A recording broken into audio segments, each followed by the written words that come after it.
আমার নাম মেজবা। মেজবানি আমার খুব প্রিয় খাবার।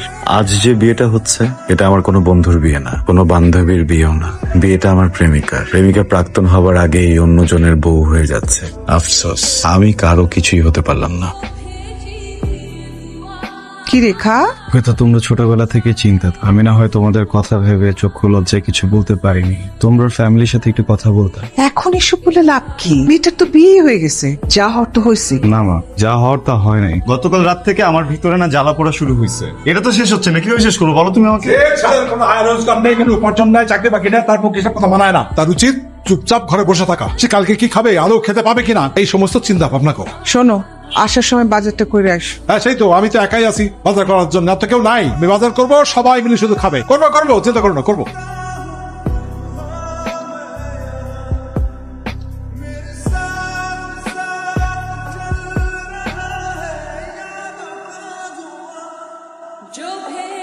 খাবো কি দিয়ে?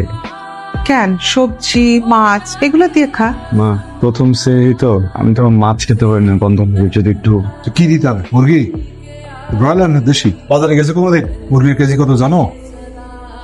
খাবি না? আরে সেরি না খেয়ে রোজা রাখবি? পানি খেয়ে নিবো। এই যা আছে সেটা দিয়ে সেরিকে যাবি। তোমার কথাতে পেট ভরে গেছে। তো এই রোদের মধ্যে সকাল সকাল রোজা রেখে বাইরে চলে কি সকাল সকাল কি মুরব্বীর লোক আবার ঝগড়া করে আসছো? চাচা নিজুমের বিয়ে হয়ে গেছে। এর লেগে মনে হয় ঘরে অশান্তি চলতে আছে না? আচ্ছা, আবার একটা কথা বলো তো, কেউ কি আমার ঘরের ভিতরে সে চাকরি দিয়ে যাবে? হ্যাঁ, আমি যদি কোনো অফিসে যে বলি যে আমার ফ্যামিলিতে অনেক বাজে অবস্থা চলতেছে, তারা কি আমার ঘরে টাকা দিয়ে যাবে? আমি তো আমার মতো করে প্রত্যেকটা জায়গায় সিভি ড্রপ করতেছি, আমি চেষ্টা করতেছি, আমি কথা বলতেছি, যোগাযোগ করতেছি, কেউ তো চাকরি দিচ্ছে না, কেউ ফোন দিচ্ছে না, আমি কি করব? চাকরির বাজার তো কেমন এটা তো তুমিও জানো, আমিও জানি। চাকরির বাজার তো ভালো না।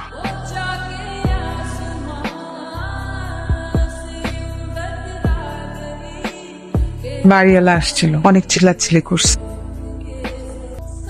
আমরা এই বাড়িটা ছেড়ে দিই। রেল লাইনের উপরে কম ভাড়ার বাসা নেই, বস্তিতে যাও। তবুও ভালো। এই রোজ রোজ বাড়িওয়ালার এত কথা শুনতে ভালো লাগে না।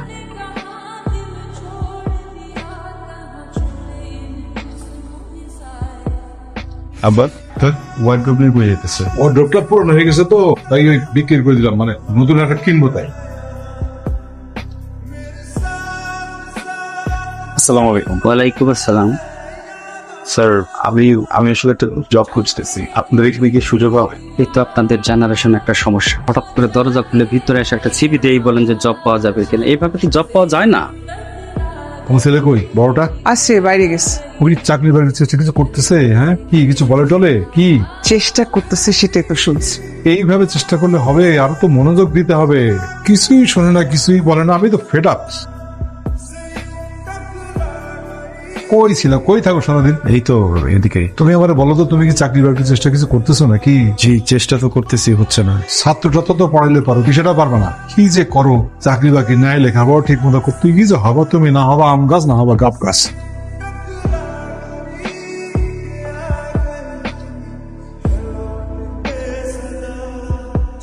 এই মেজবা, মেজবা না? জামাইল্লা মানে ফেলটুস জামাইল্লা। বন্ধু কেমন আছিস তুই? আমি কিন্তু বিন্দাস ভালো আছি। শোন, ক্লাসে ফেলটুস আসছিলাম ঠিক আছে, বাস্তব জীবনে কিন্তু সেটেল মামা, লাইফ সেটেল মামা। Very good. হাই। জামাল যখন বলছে তখন তো একটা ব্যবস্থা করাই লাগে, কিন্তু আপনার যে কোয়ালিফিকেশন, আপনি কি থাকবেন? স্যার, আমি থাকবো। আচ্ছা ঠিক আছে, কালকে থেকে লেগে পড়েন। স্যালারি কিন্তু 10,500। বাবা, তুমি মিষ্টি খা। একটু খাওয়াই নাকি?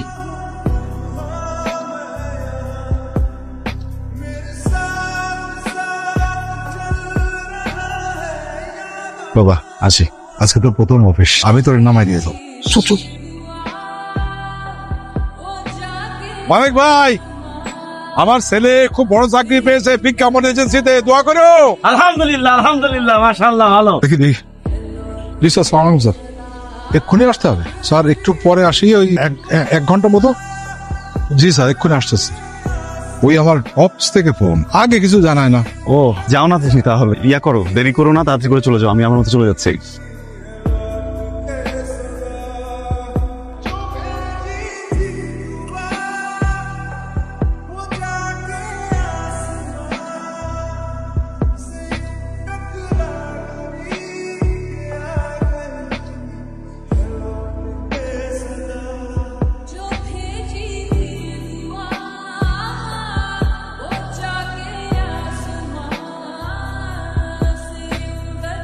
মেজবা ভাই, ভাই আমার তো কালকে সকালে ইমার্জেন্সি একটা কাজ আছে, একটু কষ্ট করে দোকানটা আজকে লাগাইন।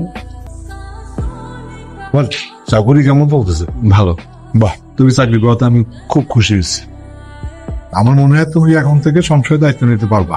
ইনশাল্লাহ বাবা। আমি একটা ডিসিশন নিচ্ছি, আমি আর চাকরি করবো না, চাকরিটা আমি ছেড়ে দিয়েছি। চাকরি ছেড়ে দিছো মানে? মানে কি, চাকরি করতে ভালো লাগতেছে না, ব্যাস অনেকদিন তো করলাম। আমি এখন থেকে রাত্রেবেলা মসজিদে থাকবো, একটু আল্লাহ কথার নাম নেবো, ইবাদত বন্দেগী করবো। তুমি কি বলতেছো? তোমার কথা আমি কিছু বুঝতেছি না। তুমি খাও না, এতে কিছু বোঝার তো দরকার নেই। বললাম তো একটু কষ্ট হবে, মেজবা চাকরি করতেছে, দায়িত্ব নিলে ব্যাস। গতকালকে সভা শেষে কে গেছে? স্যার আমি। তুমি কি যাওয়ার সময় সবকিছু ঠিকঠাক মতন দেখে গেছিলা? জি। গতকালকে আমাদের শোরুম থেকে প্রায় 30টার মতন টি শার্ট চুরি হয়েছে, প্রায় 1030 মতন মাল। মেজবা, তোমার আপাতত কাজ করার দরকার নেই, তুমি স্টোরে যাও।